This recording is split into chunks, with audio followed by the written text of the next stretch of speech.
ಗಲಾಟೆ ನಡೆದಿದ್ದು ಬಳ್ಳಾರಿಯಲ್ಲಿ ಆದರೂ ಕೂಡ ರಾಜ್ಯಾದ್ಯಂತ ರಾಜಕೀಯ ವಲಯದಲ್ಲಿ ಇದೇ ವಿಚಾರ ಚರ್ಚೆಗೆ ಒಳಪಟ್ಟಿದೆ. ಇದರ ನಡುವೆ ಬಿಜೆಪಿ ನಿಯೋಗ ಡಿಜಿಐಜಿಪಿ ಸಲೀಂ ಅವರನ್ನ ಭೇಟಿ ಮಾಡಿ ಒಂದಷ್ಟು ಮನವಿಯನ್ನ ಸಲ್ಲಿಸಿದ್ದಾರೆ. ಶ್ರೀ ಜನಾರ್ದನ್ ರೆಡ್ಡಿ ಹಾಗೆ ಶ್ರೀರಾಮುಲು ಅವರ ಜೀವಕ್ಕೆ ಅಪಾಯ ಇದೆ, ಅವರಿಗೆ ಸೂಕ್ತ ಭದ್ರತೆಯನ್ನ ಒದಗಿಸಬೇಕು ಅಂತ ಹೇಳಿ ಮನವಿಯನ್ನ ಮಾಡಿಕೊಂಡಿದೆ ಬಿಜೆಪಿ ನಿಯೋಗ. ಘಟನೆಗೆ ಕಾರಣಕರ್ತರಾದವರ ವಿರುದ್ಧ ಕೂಡ ಕ್ರಮ ಜರುಗಿಸಿ ಅಂತ ಹೇಳಿ ಮನವಿಯನ್ನ ಮಾಡಿಕೊಂಡಿದ್ದಾರೆ.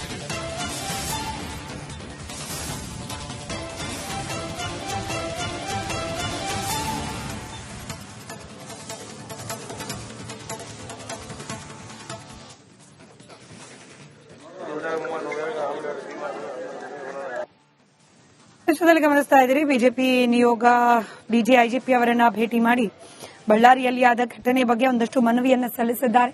ಜನಾರ್ದನ್ ರೆಡ್ಡಿ ಶ್ರೀರಾಮುಲು ಅವರ ಜೀವಕ್ಕೆ ಅಪಾಯ ಇದೆ, ಹೀಗಾಗಿ ಅವರಿಗೆ ಸೂಕ್ತ ಭದ್ರತೆಯನ್ನ ನೀಡಬೇಕು. ಇದರ ಜೊತೆಯಲ್ಲಿ ನಿನ್ನೆ ಏನ್ ಗಲಾಟೆ ಆಯಿತು, ಗಲಭೆ ಕಾರಣವಾಯಿತು, ಅದಕ್ಕೆ ಯಾರೆಲ್ಲ ಕಾರಣಕರ್ತರಿದ್ದಾರೆ ಅವರ ವಿರುದ್ಧ ಕ್ರಮ ಕೈಗೊಳ್ಳಬೇಕು ಅಂತ ಕೂಡ ಆಗ್ರಹಿಸಿದ್ದಾರೆ.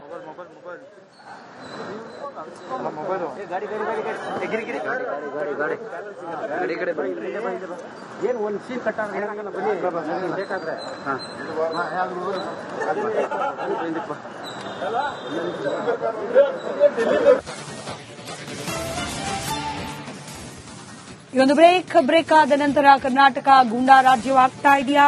ಡೀಟೇಲ್ಸ್ ಬ್ರೇಕ್ ಆದ್ಮೇಲೆ. ನಿಯೋಗದಿಂದ ಬಂದಂತಹ ಮಾಹಿತಿಯನ್ನ ಪಡೆದುಕೊಂಡು ಆ ಮುಖಾಂತರವಾಗಿ ತನಿಖೆ ನಡೆಯುತ್ತೆ ಅನ್ನುವಂತಹ ವಿಶ್ವಾಸದ ಮಾತುಗಳನ್ನ ಎಲ್ಲೊಂದು ಕಡೆ ಮಹಾನಿರ್ದೇಶಕರು ಕೊಡುವಂತಹ ಸಾಧ್ಯತೆ ಇದೆ. ಸ್ಮಿತಾ, ಧನ್ಯವಾದ ಅರವಿಂದ್ ಮಾಹಿತಿಗಾಗಿ.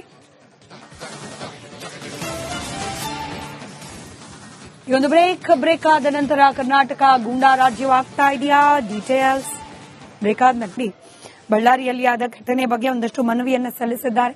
ಜನಾರ್ದನ್ ರೆಡ್ಡಿ ಶ್ರೀರಾಮುಲು ಅವರ ಜೀವಕ್ಕೆ ಅಪಾಯ ಇದೆ, ಹೀಗಾಗಿ ಅವರಿಗೆ ಸೂಕ್ತ ಭದ್ರತೆಯನ್ನ ನೀಡಬೇಕು. ಇದರ ಜೊತೆಯಲ್ಲಿ ನಿನ್ನೆ ಏನ್ ಗಲಾಟೆ ಆಯಿತು, ಗಲಭೆ ಕಾರಣವಾಯಿತು, ಅದಕ್ಕೆ ಯಾರೆಲ್ಲ ಕಾರಣಕರ್ತರಿದ್ದಾರೆ ಅವರ ವಿರುದ್ಧ ಕ್ರಮ ಕೈಗೊಳ್ಳಬೇಕು ಅಂತ ಕೂಡ ಆಗ್ರಹಿಸಿದ್ದಾರೆ.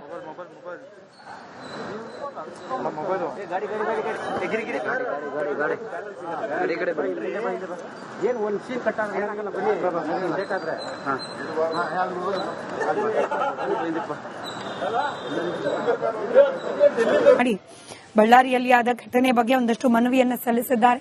ಜನಾರ್ದನ್ ರೆಡ್ಡಿ ಶ್ರೀರಾಮುಲು ಅವರ ಜೀವಕ್ಕೆ ಅಪಾಯ ಇದೆ, ಹೀಗಾಗಿ ಅವರಿಗೆ ಸೂಕ್ತ ಭದ್ರತೆಯನ್ನ ನೀಡಬೇಕು. ಇದರ ಜೊತೆಯಲ್ಲಿ ನಿನ್ನೆ ಏನ್ ಗಲಾಟೆ ಆಯಿತು, ಗಲಭೆ ಕಾರಣವಾಯಿತು, ಅದಕ್ಕೆ ಯಾರೆಲ್ಲ ಕಾರಣಕರ್ತರಿದ್ದಾರೆ ಅವರ ವಿರುದ್ಧ ಕ್ರಮ ಕೈಗೊಳ್ಳಬೇಕು ಅಂತ ಕೂಡ ಆಗ್ರಹಿಸಿದ್ದಾರೆ.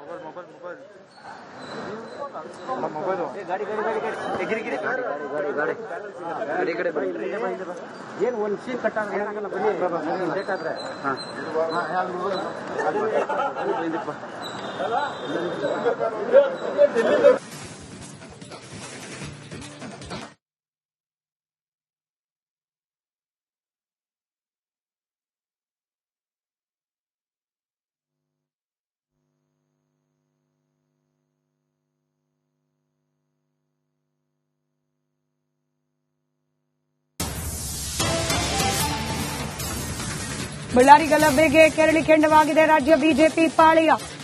ರಾಜ್ಯವನ್ನ ಗೂಂಡಾ ರಾಜ್ಯ ಮಾಡೋಕ್ ಹೊರಟಿದ್ದಾರೆ ಅಂತ ಹೇಳಿ ಕಾಂಗ್ರೆಸ್ ಸರ್ಕಾರದ ವಿರುದ್ಧ ಆರೋಪ ಮಾಡಿದ್ದಾರೆ. ರಿಪಬ್ಲಿಕ್ ಕನ್ನಡಕ್ಕೆ ಬಿಜೆಪಿ ನಾಯಕ ಸುನಿಲ್ ಕುಮಾರ್ ಪ್ರತಿಕ್ರಿಯೆ ನೀಡಿದ್ದಾರೆ.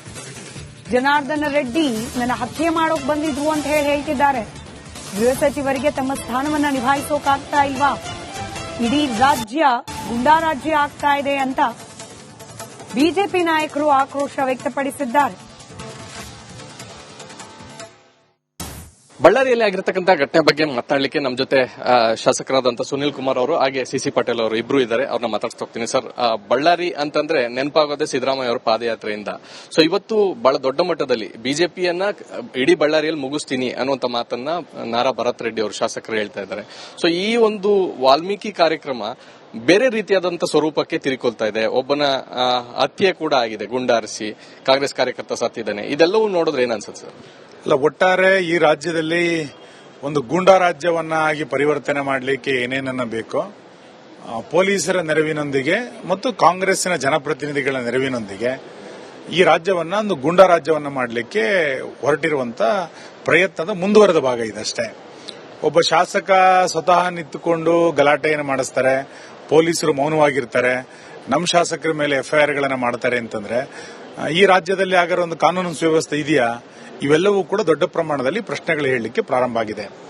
ಸರ್ಕಾರ ಬಂದು 3 ವರ್ಷಗಳಲ್ಲಿ ಇಡೀ ರಾಜ್ಯದಲ್ಲಿ ಕಾಂಗ್ರೆಸ್ನ ಅಣತಿಯಂತೆ ಪೊಲೀಸ್ ಇಲಾಖೆ ನಡ್ಕೊಳ್ತಾ ಇರೋದನ್ನ ನಾವು ಕಾಣ್ತಾ ಇದೀವಿ. ಬಿಜೆಪಿಯನ್ನು ಮುಗಿಸ್ಬಿಡ್ತೀನಿ ಅಂತೇಳಿ ಒಬ್ಬ ಶಾಸಕ ಹೇಳ್ತಾರೆ ಅಂತಂದ್ರೆ ಇದೆಲ್ಲ ಒಂದು ಕಡೆ ವಿಧಾನಸೌಧದ 3ನೇ ಮಹಡಿಯಿಂದನೇ ಇದಕ್ಕೆ ಡೈರೆಕ್ಷನ್ ಬರ್ತಾ ಇದೆಯಾ?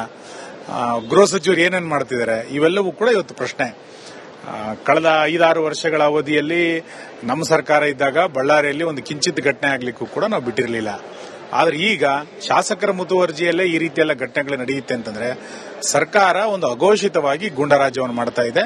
ಶಾಸಕರ ನೇತೃತ್ವದಲ್ಲೇ ದಂಗೆಗಳನ್ನು ಎಬ್ಬಿಸುವಂತ ಒಂದು ಹುನ್ನಾರವನ್ನು ಸರ್ಕಾರ ಮಾಡ್ತಾ ಇದೆ ಅಂತೇಳಿ ಅನಿಸ್ತಾ ಇದೆ. ಸರ್, ಇದು ಫ್ಲೆಕ್ಸ್ ಹಾಕುವಂತ ವಿಚಾರಕ್ಕೆ ಶುರುವಾದಂತ ಗಲಾಟೆ ಒಬ್ಬನ ಹತ್ಯೆವರೆಗೂ ಕೂಡ ಹೋಗಿದೆ. ಅಂದ್ರೆ ಇದು ಕೇವಲ ಫ್ಲೆಕ್ಸಿಗೆ ಮಾತ್ರ ಸೀಮಿತವಾಗಿದೆ ಅಥವಾ ಇದು ರೆಡ್ಡಿಗಳ ಕಾಳಗ ಅನ್ನೋಂಥದ್ದು ಕಾಣಿಸ್ತಿದೆ? ಒಂದು ನೆಪ ಮಾತ್ರ. ಯಾವುದೇ ಫ್ಲೆಕ್ಸ್ಗಳನ್ನು ಹಾಕಬೇಕಾದ್ರೆ ಸ್ಥಳೀಯ ಆಡಳಿತ ಸಂಸ್ಥೆಗಳ ಅನುಮತಿಯನ್ನು ತೆಗೆದುಕೊಳ್ಳಬೇಕು ಅಂತ ನಿಯಮಗಳಿದೆ. ವಿವರಗಳು ನಮಗೆ ಸಂಪೂರ್ಣ ಗೊತ್ತಿಲ್ಲ.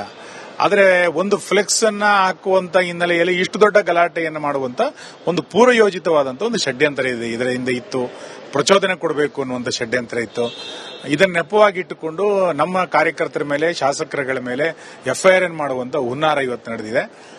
ಜನಾರ್ದನ್ ರೆಡ್ಡಿಯವರೇ ಸ್ವತಃ ಹೇಳಿದ್ದಾರೆ, ನನ್ನನ್ನು ಹತ್ಯೆ ಮಾಡುವಂತ ಸಂಚು ನಡೆದಿತ್ತು ಅಂತ ಹೇಳಿದ್ದಾರೆ. ಇದೆಲ್ಲವೂ ಕೂಡ ಒಂದು ಪೂರ್ವಯೋಜಿತ ಅಂತೇಳಿ ಅನಿಸ್ತಾ ಇದೆ.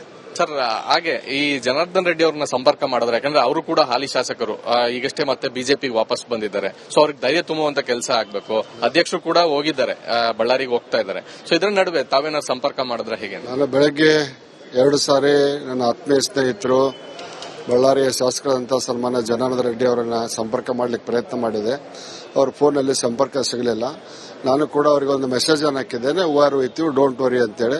ಸಮಗ್ರ ಭಾರತೀಯ ಜನತಾ ಪಕ್ಷ ಅವ್ರ ಬೆಂಬಲಕ್ಕಿದೆ. ಯಾವನೇ ಒಬ್ಬ ಶಾಸಕ ಬಳ್ಳಾರಿ ಒಳಗ ನಾನು ಬಿಜೆಪಿ ಮುಗಿಸ್ತೇನೆ ಅಂತಂದ್ರ ಇಡೀ ರಾಷ್ಟ್ರದೊಳಗ ಕಾಂಗ್ರೆಸ್ ಮುಳುಗಾಕತೈತಿ. ಏನೋ ಒಂದ್ ಸ್ವಲ್ಪ ಉಸಿರು ಹಿಡ್ಕೊಂಡು ಕರ್ನಾಟಕದೊಳಗ ಐತಿ.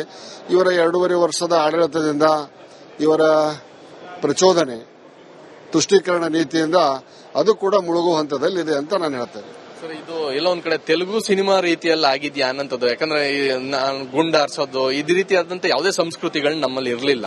ಸೊ ಇದು ರೆಡ್ಡಿಗಳ ಕಾಲ ಎಲ್ಲೋ ಒಂದು ಕಡೆ ಗುಂಡಾರಿಸುವಂತದ್ದು, ಹತ್ಯೆ ಮಾಡುವಂತದ್ದು ಅಥವಾ ಪ್ರಚೋದನೆ ಮಾಡುವಂತದ್ದು ಈ ತೀರದ ಘಟನೆ ಆಗ್ತಾ ಇದೆ. ಇಷ್ಟೆಲ್ಲ ಆದ್ರೂ ಕೂಡ ನಮ್ಮ ಕಾರ್ಯಕರ್ತನ ಹತ್ಯೆ ಆಗಿದೆ, ನಾಳೆಯ ಕಾರ್ಯಕ್ರಮ ಯಾವುದೇ ಕಾರಣಕ್ಕೂ ನಿಲ್ಲಿಸೋದಿಲ್ಲ ಅನ್ನುವಂತ ಸವಾಲನ್ನು ಕೂಡ ಭರತ್ ರೆಡ್ಡಿ ಅವರು ಹಾಕಿರತಕ್ಕಂಥದ್ದು. ಭರತ್ ರೆಡ್ಡಿ ಏನ್ ಹೇಳಿದಾರೋ ನಾನು ಸಂಪೂರ್ಣವಾಗಿ ನೋಡಿಲ್ಲ. ಆದರೆ ಒಬ್ಬ ಪ್ರಭಾವಿ ಶಾಸಕನ ಮೇಲೆ, ಪ್ರಭಾವಿ ಉದ್ಯಮಿ ಮೇಲೆ ಗುಂಡಾರಿಸಿದ್ದನ್ನ ಸ್ವತಃ ಜನಾರ್ದನ್ ರೆಡ್ಡಿ ಅವರು ಆ ಗುಂಡಿನ ತುದಿಯನ್ನ ತೆಗೆದು ಇವತ್ತು ತೋರಿಸಿದಂಥದ್ದು ನಾನು ಬೆಳಗ್ಗೆ ಮಾಧ್ಯಮದಲ್ಲಿ ನೋಡಿದೆ. ಬಹುತೇಕ ಒಬ್ಬ ಶಾಸಕನ ಮೇಲೆ, ವಿರೋಧ ಪಕ್ಷದ ಶಾಸಕನ ಮೇಲೆ ಗುಂಡಾರಿಸುವಂತ ಪ್ರವೃತ್ತಿಗೆ ಕಾಂಗ್ರೆಸ್ ಪಕ್ಷ ಇಳಿದೈತೆ ಅಂದ್ರೆ ಇದಕ್ಕೆ ಏನ್ ಹೇಳಬೇಕು ಅನ್ನೋದು ನನಗೆ ಅರ್ಥ ಆಗ್ತಾ ಇಲ್ಲ. ಈಗ ತಾನೇ